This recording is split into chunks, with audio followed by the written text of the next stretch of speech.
Now I'm done. I'm off my soapbox and I'm ready to introduce you to our speakers for today. First, I'm really excited to introduce you to Kate Buser.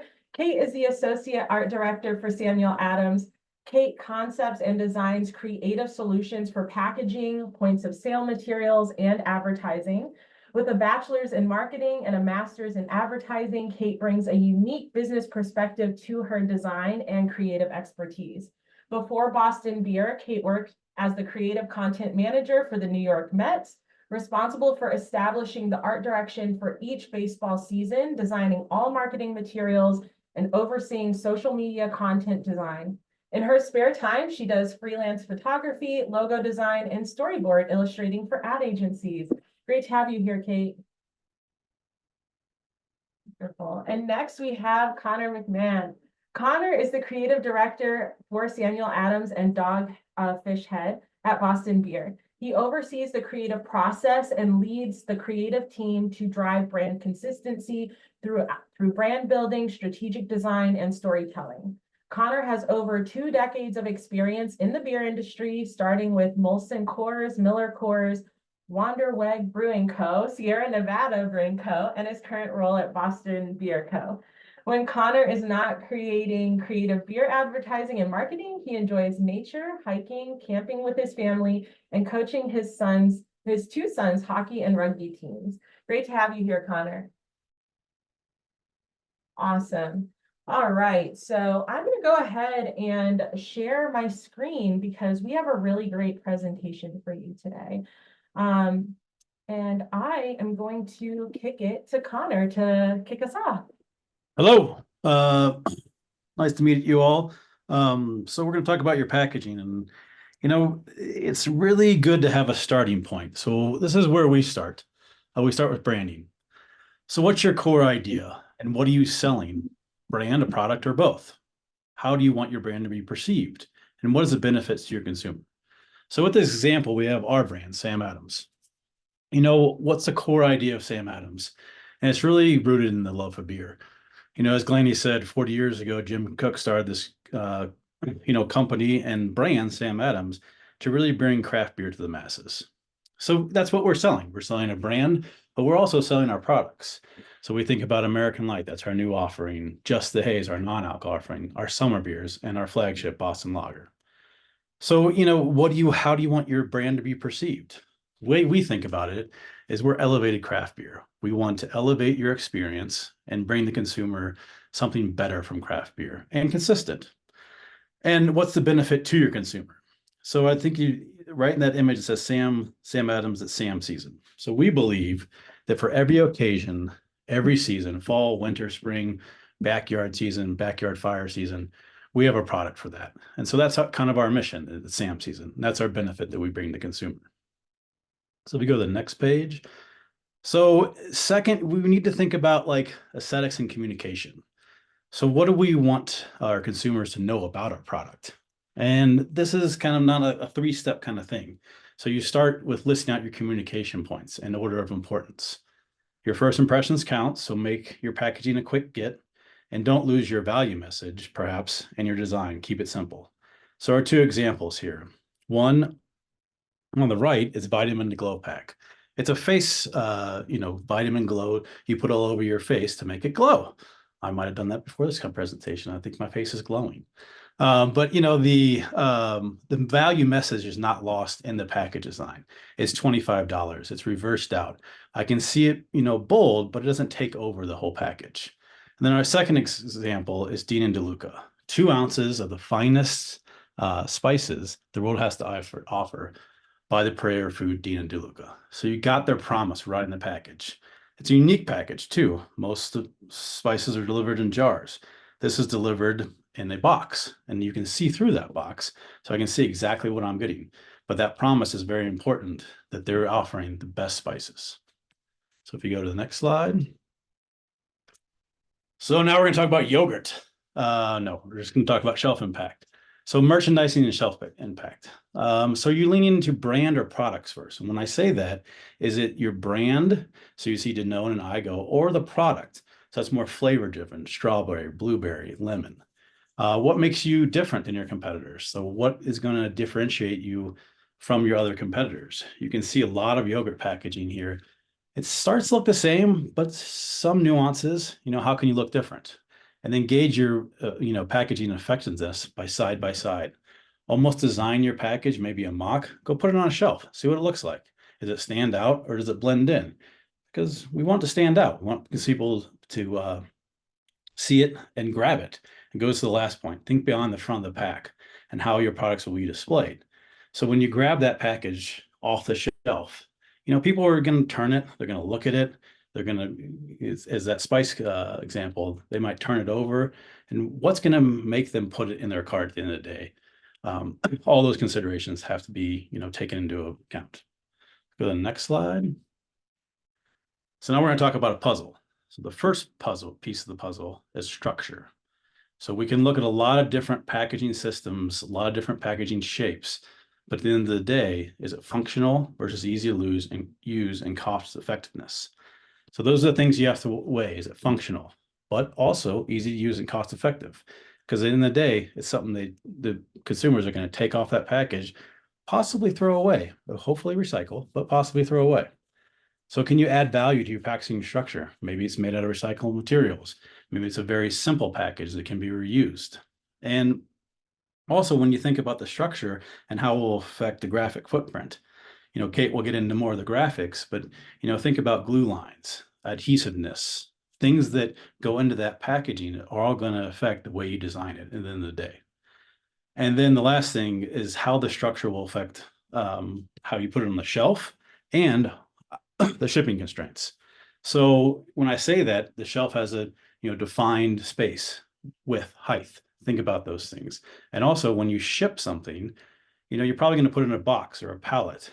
How does that fit in? How can we maximize that space to get as much product to the end buyer as possible? So go to the next slide. So the second piece of the puzzle is graphics. This is a super important point that, know who you're selling to and know what they're going to think is visual appealing.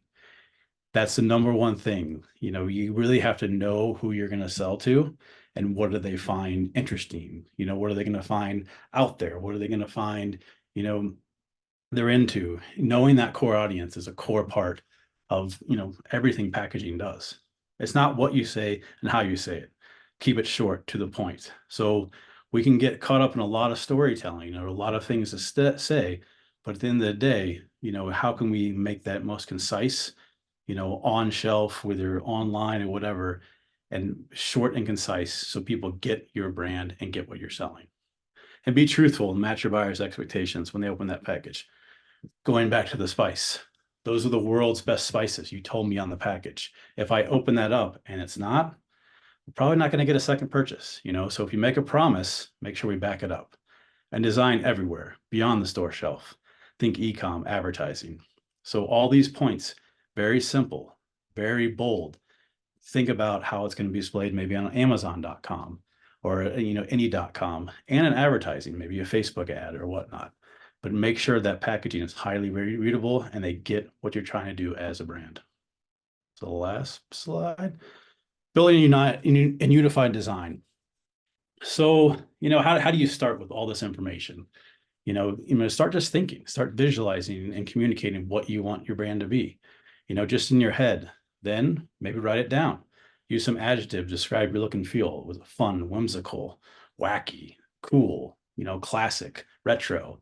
All those words will start to define what your brand can be on package. And then go to the more visual space, mood boards, image collections, visualize your brand. So in this example, this is, our Wicked line. So we had the Sam Adams logo, but how can we really define this graphic library? So we have hops, barley, we have the fun typography, we have Sam the Man. So how do we define really this graphic library that really illustrates kind of what we all talked about in the last 8 or 9 slides and really kind of maximize that message? So whether it's fun, it's bold, it's classic, those are those types of adjectives you really have to feel when you see this graphics. So that's kind of the point of that design system, is really build that graphic library. So with that, I'm going to turn it over to Kate, and she's going to walk you through design and execution. Thanks, Connor. Hi, everyone. So I'm going to talk about the fundamentals of design, and there are some serious core elements that will help define how your packaging will speak to your consumers. What will they notice first? What do your design choices mean for them? So we're going to talk about color, hierarchy, and typography. So starting with color, if you go to the next slide. Color is a key backbone of package design and can be a quick indicator to what your product is. So if you look at these Beckon ice cream examples, different colors for each flavor, mint chip with a mint colored background, it makes sense for what the product is and the flavor that is being offered. Different colors also have different psychological impacts on consumers. Red is often seen as or used for impulse purchases. That's why you'll see a lot of buy now buttons in red. It can convey speed, power, but it's also used for things like stop signs and red lights because it is the most visible from far away. Red is also often used to invoke hunger and is seen as powerful. Orange is a more confident, creative color. Yellow gives off the emotion of happiness and optimism. Green often signals eco-friendly, natural, fresh. Blue, serenity, calm, trustworthiness. You'll usually see at a cooler door in a convenience store, all the water bottles tend to be blue. There's a reason for that. That's something to consider with what your product is and the segment or the category that you're in. Does it make sense for your product to be a certain color? And if not, what color do you want to use to communicate? What emotions do you want your brand or product to communicate? So that's something to think about when working with a designer or creating your packaging. Write down those words that you want people to feel. Make sure that your color palette makes sense for your product category, but also leave room for your product to feel unique. So like I was saying, water often blue, but thinking about other products, Sam Adams, we always use navy blue, and that is a distinctive asset for us. So color can be used as a distinctive asset for you too. If you think about the brand Pop-Tarts, they have a bright blue box always, but they use color to indicate the flavor. So there's a colored bar across each one, red for strawberry, purple for chocolate, purple giving off that feeling of decadence. Makes perfect sense for hot fudge sundae. So making sure your color palette makes sense. If you're not going to use a distinct color every single time, like Beckon, for example, make sure you have something else that's very consistent. So as you can see, their lockup of their logo, the ice cream cone upside down, and the flavor is the same every time. Consistency is super important. So with that, we'll start talking about hierarchy. Oh, sorry, typography. Typography. So typography can be really fun or really daunting, but if you choose to make it fun, it really can be. So typefaces or fonts are literally like dressing up the words on your packaging. You're choosing clothes for them. Do you want those clothes to give off a sense of elegance, grunge? Type can really convey a certain message too. So there are virtually unlimited typeface choices, and they can be broken down into multiple categories. So serif fonts are fonts that have those little feet or tails at the endpoints of each letter, like Times New Roman, for example. Sans serif fonts don't have those, like the word typography here. Script fonts, monospace fonts, and display fonts. So trying to find the perfect font can seem like a daunting task, but my favorite way to browse fonts is myfonts.com, which is a part of Monotype, which is a company that we use at Boston Beer for our fonts. And a great tool they have is called What the Font. So if you ever see font that you really like, take a picture of it, screenshot it, and you can drop it in there and it will find something similar to it, or it might even find that exact font. And you could purchase them right there and get the license to use them on your products. So with choosing a font, there are a few things to consider. Above all, make sure your type choices are legible and easy to comprehend. Scripts can sometimes be a little hard to read, so always take a step back, try to read it from afar, and make sure it's really clean and easy to read. If you're going to use a script, make sure you pair it with another font, a secondary font. And that goes for all of them. If you look at the example here of this Old Standard Moonshine, they have a very decorative swirly font for Old Standard, and then the rest of the information is in a sans serif. So it doesn't clash, it doesn't take away from that main headline Old Standard, and it just complements it nicely. Only using 2 fonts here. You don't want it to be too crazy and too busy. All right. Hierarchy and balance. Hierarchy and visual balance will guide the consumer's eyes through your package design and help them determine what's the most important takeaway. So think about your product and your brand and what the most important thing to communicate is. For this example, the brand Crystal Star is not the most important thing. That doesn't tell the consumer really anything, especially if they're not familiar with that brand.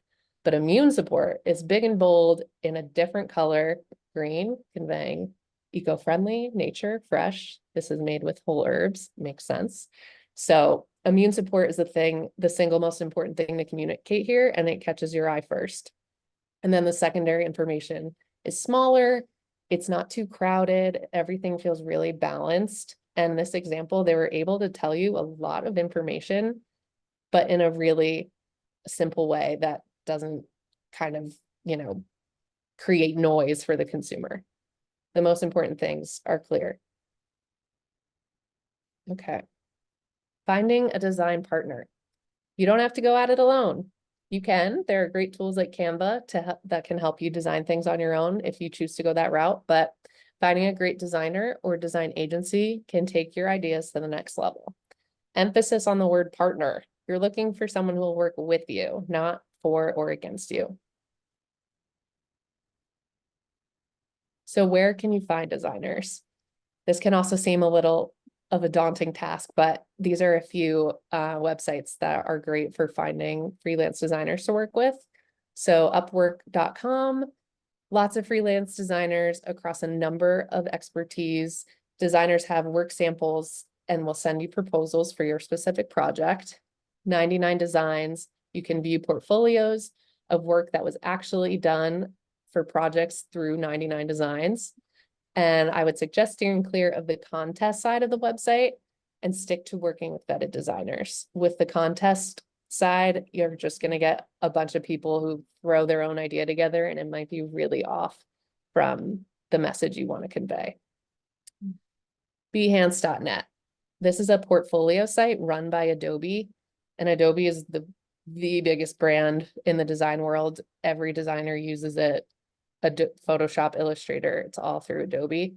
So you're going to find a lot of talented people on here, and you can search for projects and see which designers might fit your style. And they even have a tab on the website for hiring freelancers. So they make it very easy. Working, not working. This site has portfolio of top level talent with a lot of design experience. They're generally a more premium group and will come with an added cost. So working with a designer. Once you find a designer you want to work with, be prepared to talk them through the brand and product, as well as ask some questions about them as a designer. So you want to give them sort of sorry, the loud music driving by right now. It's important to tell them about your brand and product and what you're looking for. So a great way to do that is to write up what we call a creative brief. And that doesn't need to sound like, it might sound like an intimidating thing, but it doesn't need to be. So it's just sort of a document that you can use to kick off the call with your designer and give them a little background of your brand and product and why you started, what you're looking to get from them for this project, and going through the specifics and deliverables. So Connor sort of touched on mood boards and images being a great visual tool. They can really show designers where your mind is at. So if you're asking for a logo or a label that is very whimsical, they might have a totally different thought, like image of what whimsical means to them. And it could be very different from yours. So showing visual examples is super helpful. Designers are very visual people, and it makes a huge difference in communicating what you're looking for. All right, design execution, refining ideas and production. The collaboration process, be open-minded. So as I mentioned about providing some sort of brief, you're providing your company's values, maybe some words that come to mind when you think about the message you want to send. Same with color inspiration. What do you want the colors to convey? That can help the designer too. Iteration is key. So super important, sort of lay out these ground rules early on with the designer you're working with. And it could even be helpful to have sort of a contract in place to make sure you're getting exactly what you're asking for. So first round, you want to get some initial sketches, rough ideas, black and white, and talk about what you're responding to and what you're not. So initial sketches are super important because if they just go right into designing kind of polished work, that's a lot of time they're spending. And if they're charging by the hour, that can really add up. So super important for them to just share their ideas in sketch form and make sure you're aligned before they go into more refined work. So round two, you've given some feedback on round one, they have better direction, and they're presenting you now with more defined direction, different color explores, and some typography options as well. So then you can give feedback here. Sorry for all the honking. Give some feedback here. Are the colors working? Is there anything else that can be done to bring your brand to life that is still in line with the chosen direction? And then round three, any last minute touches to refine. At this point, you're kind of locking down the final design and just doing a few last minute tweaks. And hopefully there isn't any feedback at that point, and you're ready to get the final files from the designer. Constructive feedback. So when you're giving feedback, you want it to be more of a two-sided conversation versus one-sided. Sometimes designers might just email you all the designs, but I would encourage you to get on the phone with them or a video call with them and have them talk through, excuse me, have them talk through their work. It can be really insightful to see why they chose what they chose. And they may have a different perspective than you did. So talk through it together. It's a conversation. Think about the outcome you wish to achieve versus how to achieve it. Think about ultimately what you want your consumers to think, feel, and do when they see your product. You may just be, you have an idea of what you want to achieve, how you want to achieve it, but the designer might present you a different alternative that still gets you to that goal. So think about the outcome at the end and keep an open mind with that. And you'll never know what works if you don't try it. Awesome. Thank you so much, Kate and Connor, for presenting on those design areas. And we're about to move into our packaging side of things. So I'm really excited to introduce you all to Doug Ramsey. Doug is responsible for managing the production of all packaging and selling materials such as point of sale, working with designers to meet deadlines for all print orders, and negotiating costs associated with the print production process. He is able to answer your questions about how to bring these packaging ideas to life. Hi, Doug. It's great to have you. Let me get off mute. Hi, guys. Awesome. Okay. Happy to be here. Thank you, Doug. Okay, so I'm gonna actually share the screen, but Doug, I have a couple of questions for you in terms of, packaging. So Yep. what are some of the first steps food and beverage owners should take when thinking about packaging for their products? There's a couple things that you guys can keep in mind that when you're trying to research what type of packaging item you want, first off, you have to really decide what type of package is going to, fit your needs the best. And one of those ways that I like to tell people that when you're starting off small is like, look at your competition, see what they have to offer, see what they're doing for bottles, or cans or packs or whatever type of pack you're looking to go into. And once you research that, then you can start looking into like the vendors that potentially have to offer sorry. Then once you start getting a feel for what actually you want your packaging to look like, then you can start researching the vendors that can actually help bring those packages to life. Assess the competition. We just got into that. And the other things are what are the attributes that are most important to you in your product that you want your packaging to stay? Do you want a tall bottle? Do you want a short bottle? Do you want a a lot of the people that I talk to the Brewing Imaging, they do a lot of like cookies or oatmeals and stuff like and oats and granolas. Like, do you want to showcase what it has to offer? Like Connor brought up I believe spicy pepper flakes, and they had a little window in there. So do you want to showcase what you actually have in there? So all of those things that you want to kind of highlight your packaging with, those are the things you have to take into consideration. Also, like, do you want a white bag if you're doing granolas? Do you want a white bag? Do you want the earthy brown craft bag that you have to offer? So some vendors offer just the one version, some vendors offer different versions. So that's what I would think of, like, as you're doing your initial research into what you're looking for to start off. Yeah, I love that. It's got me thinking about all the things as a consumer that I see, and now I'm looking at it with kind of Right. One of the ones that's most common is like dressings. Like almost every single dressing out there is identical. They might have slightly different shapes, but they're all kind of like that weird little triangle with the spout. But occasionally you see a dressing that kind of stands out a little bit. So do you want your product to stand out a little bit versus kind of going with the conformity of the rest of that market, Absolutely. Absolutely. So true. Okay. So once a small business owner has a vendor or an idea of what packaging they're looking for, what attributes are most important for their success, would you say? I think the one important thing is investing time with the packaging vendor. Try to make it more of a relationship or a partnership than it is just you're going to buy stuff from them, like a customer base. Try to spark up, try to get friendly with them, say like we're in this together, that type of thing. Like, I've been working with packaging vendors for 19-20 years here at Boston Beer, and a lot of these guys are like, we have relationships now, so if like something comes up, they're able to help me out. You really want to look at quality.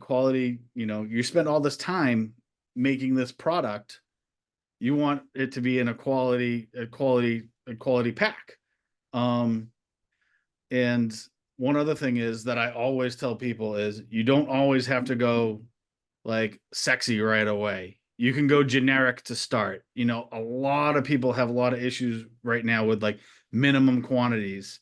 And especially if you want to go unique, your minimum quantity is going to double, triple, or quadruple your minimum buy because you're trying to do something unique. You're going to have to buy a new die. You're going to have to buy a new glass mold or plastic mold. So if you can, to start off, try to keep it generic, try to keep it simple, stuff that is readily available for the industry, that maybe you can use some of the tips and tricks that Kate and Connor taught you to, like, spice it up a little bit so it stands off the shelf than what other people have designed, even though you're using a very similar bottle shape or carton shape.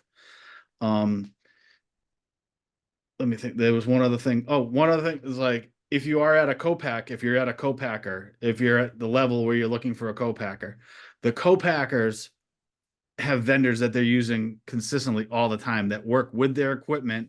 The co-packing ordering people know their processes. Like, don't be afraid to ask the co-packer, hey, who are you guys using to supply your packs to you? Who is your label provider? Who is your bottle provider? Who is your exterior box provider? Because a lot of times these guys all work together already. The relationship is already established. So you don't actually necessarily might have to go digging far to try to find a vendor when one could be like right there in front of you if you're at co-pack level already. Yeah, that's such a good idea, kind of like a fast track way of finding some of those It vendors. it really is. It's if you're at obviously if you're at the hand pack level, you can kind of cater to what you need to do. Like, can you afford the time to do the rollover tabs, or do you want the stick and peel ready to go tab? But where if you're at a vendor, just use what they have to offer and just utilize them, because you're paying them to co-pack your stuff, and they would much rather use somebody that they already have familiar with their equipment than have to bring in a new supplier and qualify lines, and that just creates headaches down the road, which, it's easier just to go in smooth. Yeah, absolutely. Okay, and then I have one final official question before we kind of get into the Q&A. So I just I want love to, Q&A, so bring it. yes, I want to let everyone in the audience know that if you have a question for Doug, Kate, or Connor, please go ahead and start dropping those in the chat. Because we'll have some time for that. But Doug, okay, so while everyone has different needs and different products, what are general considerations or best practices that should be considered? The one thing I said is to try to keep it simple to start. And another thing is, you can't be afraid to, make a change out there. Sam Adams has been in the business for 40 years now, and we have introduced products, and 6 months later, we've done a complete redesign on a product because we listen to we're not afraid of constructive criticism, but we listen to our customers, we listen to our wholesalers, we listen to our sales reps. If something's not working, don't be afraid to, pull it back and do a quick change if you can. Feedback is key in this industry. If something's not working, you want your product to sell. So if people have great suggestions for you, I would listen to them. And it's great once you finally get out into the market, you're finally getting feedback from other people that aren't directly associated with you and your business. It's like you're no longer your aunt or your uncle or your dad or your wife or your best friend down the street isn't like, oh yeah, that looks really great. You're getting feedback from people that are actually like looking to buy your stuff. You're like, yeah, that pack looks great, but I can't see that font, or what exactly is your hierarchy here? Are you actually selling your name, or are you selling a barbecue sauce? There are certain things that Kate brought up and Connor brought up that people, once it gets into the market, you might not see it, but the people in the market and the people buying are like, oh yeah, hey, I don't really know what this is when I'm looking at it, but I had to pick it up and read it, and so don't be afraid of constructive criticism from consumers as well, so that's my take on that. Yes, I love that. We love, people in our immediate community, but they're can be so supportive of us. So sometimes getting that outside insight is super helpful. Yeah. This last slide here, there are some great resources. So Yep. So on the list below, you can find some packaging vendors. These are all the ones that are readily available online. Vista Prints for labels, stickers, Canva.com. Packaging, everyone's probably all familiar with Uline. Uline has to offer almost everything you can imagine, from generic caps to, brown boxes to the bags to everything you need. But there's also one thing that's not on here that I meant to put on here that I thought of as an after fact was like, don't be afraid to just Google search local packaging vendor in your area.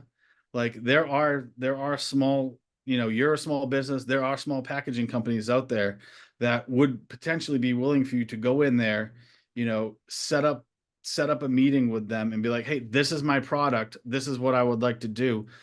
And they might be able to work with you right there on the spot. Like one of the things that we do is like, we want to create like a PR box that showcases 3 different cans. And let's say a Sam Adams Perfect pint glass.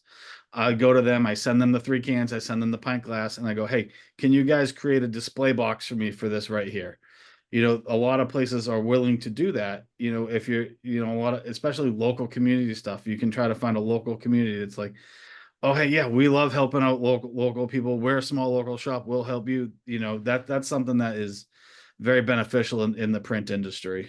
Some of the bigger guys, if you look them up, like the graphic packagings and the warehousers and the international papers, those guys won't touch you. But the smaller pack companies would definitely be willing to like throw you a bone.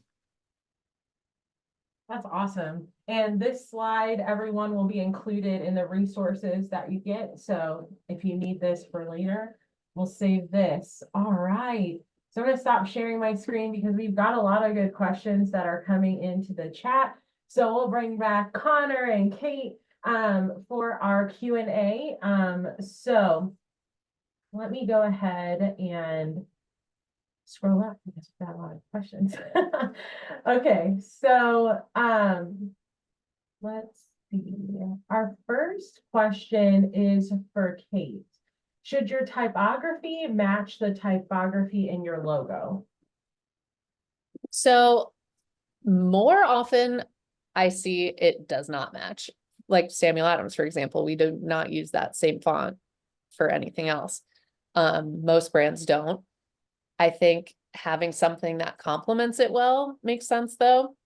So if your logo is script, don't use a different script for labeling your product or other copy.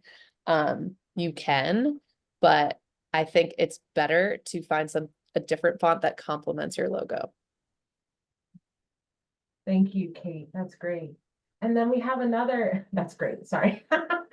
I'm a poet over here. Okay, so this next question is, I mean, I think it could be for everyone, but I'm going to kick it to Doug. So broadly speaking, does it make sense to stay with packaging or design that matches like other similar products, like you were saying about the dressings, or is it better to have something be bold and less and have it be more obvious on the shelves? I mean, I always, and this is just my opinion, I like if you're looking in like a dressing thing and you're looking for it, like if you're looking for something fancy or something like that, it is usually in a different bottle. You know, it all depends on your level. Obviously, if you're going to go with a different type of bottle, it might cost you a little bit more money. The filler that you're using might have to make some adjustments on that line, but it's all up to you. If you're most likely gonna, if you go with like a different size bottle or something like that, you might be sacrificing, you know, how big your label will be. Your label could get smaller and skinnier. Like if you go with like a vinegar, like if you try to put dressing in a virgin olive oil thing, those are always tall and skinny, but their labels are so much smaller. So it's all hit or miss on what you're looking to achieve personally. And I don't know if Kate or Connor want to add to that or not. I think you just also have to consider what the product is. Like if you're offering ice cream or I don't know, smoothies, you probably want to stay within certain colors, or, evoke certain emotions like health or fruity, things like that. So I think just be aware, I guess, of how far you want to go. I think it's great to stand out, but just like sort of think creatively within the box, sort of, so to speak. That's my take on it. I like it. Yes. Be creative, but take in the things you need to take into account. Okay, this next question, I'll kick it to Connor. Any tips to know you're on the right track with your design or packaging? I mean, if it sells, but yeah. I think, I've always been a fan that, especially, I did put that Wanderwig Brewing because that was a brewery that I actually started and didn't see it through. But I think tips to, if you feel good about it, I think that's what it starts with. There's a lot of strategy, there's a lot of things that you can learn along the way, but at the end of the day, you're gonna have to look at this and you own it. And if you don't like it, you should start over. Because if you don't like what you're going to put your blood, sweat, and tears and late nights into, and your financial well-being into, then you should scrap it. I think you'll learn very quickly if people like it or not. But if you don't like it, it's probably not going to be successful. So I think, there is a little bit of gut in this. And if your gut feels good, you're probably going to be successful. So. Love it. Thank you, Connor. This next question is for Doug. How do you balance form versus function with packaging? Do you have any examples? Uh, I mean, I always feel I'm a simple guy, so function for me is always like the number one thing. Um, yeah, I would say function then form in and you know, the whole thing is all opinionated. So it's, you know, what your general market you're trying to get into is. So, but I prefer form over, I mean, I prefer function. You know, I want it to be easy to use, easy to hold, easy to drink out of, easy to pour snacks out or whatever it is. So, you know, I prefer function. Yeah, it's gotta work. It's gotta Yeah. work. That makes so much sense. Okay. This next question is for Kate. It was, can you give us some examples of companies that have really hit the target with packaging, such as food? I know you mentioned a few earlier, so. Can you repeat that again? Yeah, can you give us some companies that really hit the target with packaging? Like food examples, if you have any. Sure. Let's see. I think Oreo is a good example. I'm talking in terms of design, not the package itself. Kind of similar to the Pop-Tarts example, of having the consistent color being that distinctive asset, and then using the kind of food offering as the thing that changes and creates appetite appeal, and the colors that you use to label that flavor to convey the emotions or the food flavoring. I always love examples like that. And like even, excuse me, if the colors, even the Beckon example was great too, as one that doesn't use the same color every time. Because I think that's totally okay. But they are so consistent with how they lay out the information that creates that recognizability. And whether or not you're selling online or in retail locations, or if you're just selling at a little table at a farmer's market, that consistency is so important, because someone sees it and then they see it again, and it creates this recognizability. Yeah, that's such a great point. To be recognizable. Okay. Kate, you're getting a lot of questions. We've got some more, so but this next question is for Kate, but anyone can jump in, of course. If a logo consists of a certain colors and you offer a product in multiple flavors, how important is it to take into account matching colors and flavors? For example, there's just obviously colors that don't go together.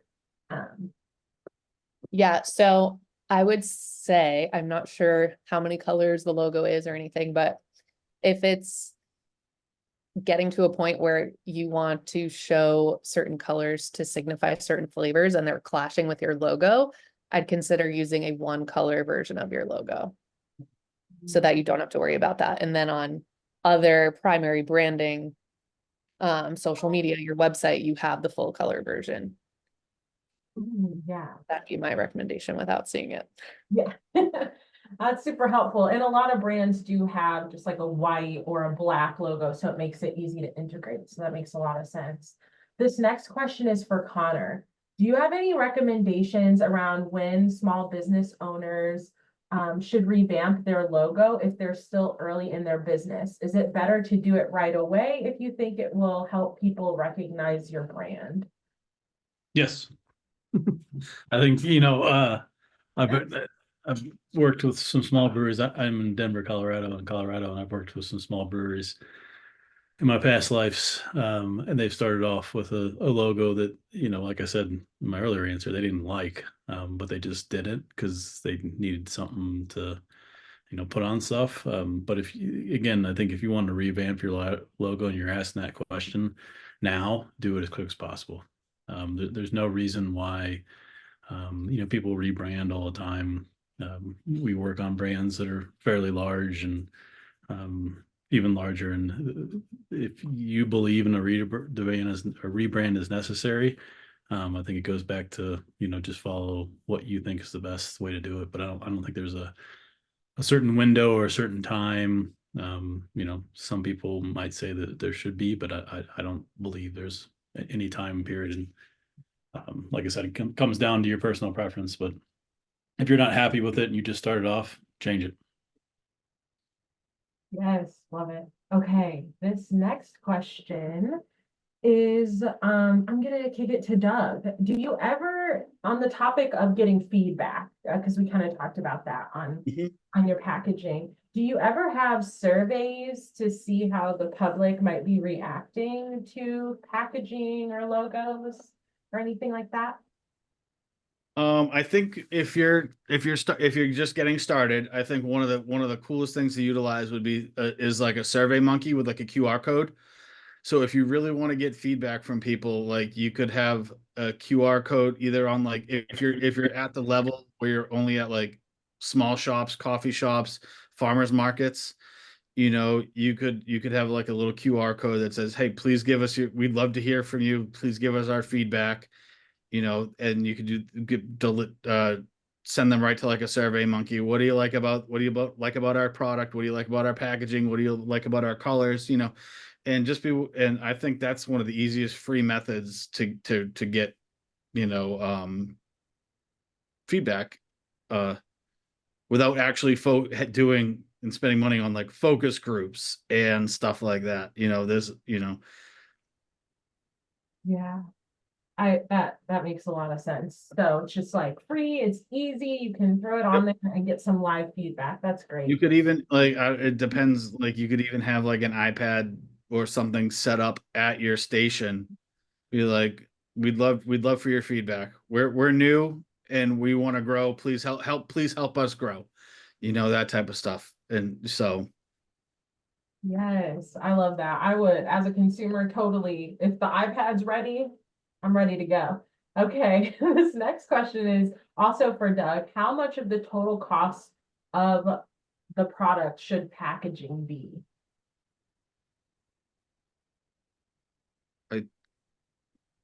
I don't know I used to know the exact number. I don't That's all. it's less than 20%, I think. It should be like 10 to 15%. I think. I don't quote me on that. It's been a while since I actually looked that one up.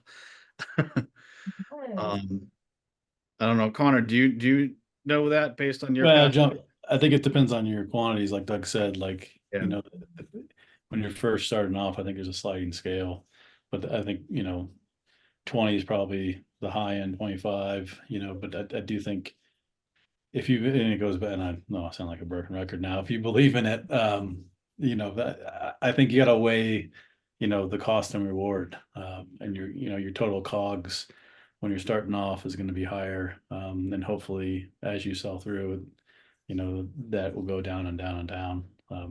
But I think, you know, it depends on the industry, it depends on, you know, coffee versus beer, I think is a totally different, you know, kind of setup. And especially, you know, as you put stuff into package, you know, you got to weigh what's going to hit your bottom line the quickest, you know. And at Boston Beer, we try to do a DGM of around 50. So we want to do we try to shoot for 50% of you know, that's liquid, that's shipping, that's the cost of goods, that's everything all combined. We try to hit 50%, so then we're making 50% profit. We try anyways. Yes, okay. That's super helpful. What does DGM stand for? Just for anyone. Delivered gross margins. Okay, perfect. Thank you. Oh, okay. I think we have time for maybe one or two more questions. So this question, I'm going to kick it to Kate, but anybody feel free to jump in. This person says they sell juices in bulk to other businesses and customers. So should they label all of the bottles, or should I include just an individual infographic card in the package? I'm asking because I'm looking to save costs on labels. I think so. Assuming that they're not serving individual bottles to guests at these restaurants and they're just pouring the juice for them. I think what you could do if you wanted to save money on labeling, if you could package all of the bottles together and have that be one box or one wrapped thing with its own label on it, just so there's some branding as well as an info card. I think that could be a good alternative. Nice. I love that. And then this last question, it's going to be for everyone, but basically, what is a key takeaway from today? You know, folks are here, they're leaving, they've gotten so much information. Like, what is the one piece of advice you'd like to leave them with today? And I'm going to start with Connor. I think, you know, I'm gonna sound like barking record again, but no, go with your gut, but also spend time on your brand. You know, spend time on thinking about it. Spend time on what's your elevator pitch. You know, if you were to meet someone for 10 seconds, you know, what would you tell them? If you were to meet them for, you know, 10 minutes, what would you tell them? A lot of times you can get caught up in the actual making of the product, but what do you want your brand to be? And, you know, that's a constant narrative that you can change, you can weave, but, you know, to spend that time and really think about, you know, what your brand is and what it can be. Wonderful. Thank you, Connor. Kate, what about you? So something Connor always asks me when I present design work to him is why. So that's something I want you all to consider with your package or product design is the color, typography, and hierarchy, and ask yourself why for each of those categories. Why did I choose this color? Is it because I wanted to evoke a certain emotion, or it's communicating a certain flavor? And if you don't have an answer for why you chose a color and it's just, I like yellow, maybe you should consider that and come up with a deeper thinking to the choices you make for your brand. And same goes for type. Why did I choose this script? Is it because my product is elegant? Does that make sense for my brand and my product? And think about all those things in your designs. Nice. Love it. Digging a little deeper there. I love it. And then Doug, what about you? I would just say, you know, one key takeaway is, you know, if you're starting small, order small, try to hit those, you know, you're not going to try to find a pack that you could hit your minimum quantities are, that you have room to store it in your garage, in your basement, wherever it is you're starting out. I know storage is key. Storage is huge, is an issue for us as a 40-year-old company. We have no room to store things, so we rely. You know, you really want to try to order what you can and keep it in-house. If you're looking at can thing, you know, labels take up very minimal space and they're easy. You know, they don't cost a lot of money if you're doing labels for a pack. Obviously, the hard cans, the bottles, the boxes, those take up a lot of the room. So wherever you can try to save space. And, you know, just good luck out there. I envy all of you that are trying to get into this business right now. And it's all amazing things. I've been doing Brewing the American Dream since its inception 15, 16 years ago, whatever Jennifer said. So, and it's just fun to see the progression that people come to us with these days. So it's really fascinating and really fun and a pleasure to be a part of. Thank you so much. Thank you, Doug. Thank you, Kate. Thank you, Connor. We are right at the top of the hour. I want to thank everyone who joined us today for taking time out of your busy days to take part in this. We have a lot of resources for you. I want to thank Boston Beer and Brewing the American Dream for hosting this webinar today with us. And we'll see you all in the next one. Bye, everyone.